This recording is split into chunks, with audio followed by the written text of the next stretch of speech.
আসসালামু আলাইকুম ভিউয়ার্স, আশা করছি সকলেই ভালো আছেন। তো বন্ধুরা, বঙ্গবন্ধু টি-20 কাপের দ্বিতীয় দিন শেষ। তো বন্ধুরা, আজকের এই ভিডিওটিতে আমি আপনাদের দেখাবো যে দ্বিতীয় দিন শেষে কোন দলের কত পয়েন্ট এবং কয় নাম্বার স্থানে অবস্থান করছে, তা আজকের এই ভিডিওটিতে আমি আপনাদের দেখিয়ে দিব। তো বন্ধুরা, চলুন দেখে আসি বঙ্গবন্ধু টি-20 কাপের দ্বিতীয় দিন শেষে পয়েন্ট টেবিলটি চলুন দেখে আসি। তো বন্ধুরা, তার আগে বলেন, এই ভিডিওটি ভালো লাগলে অবশ্যই ভিডিওটিতে একটি লাইক দিয়ে চ্যানেলটি সাবস্ক্রাইব করে দিবেন এবং আপনার মূল্যবান মতামতটি কমেন্ট বক্সে জানিয়ে দিবেন।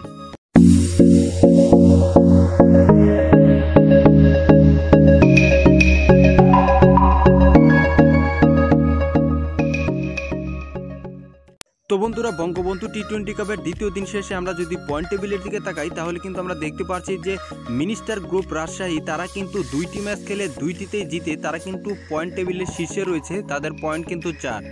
এবং তারপরেই রয়েছে গাজী গ্রুপ চট্টগ্রাম, তারা কিন্তু একটি ম্যাচ খেলেছেন এবং একটি ম্যাচেই কিন্তু তারা জিতেছে, তাদের পয়েন্ট কিন্তু 2।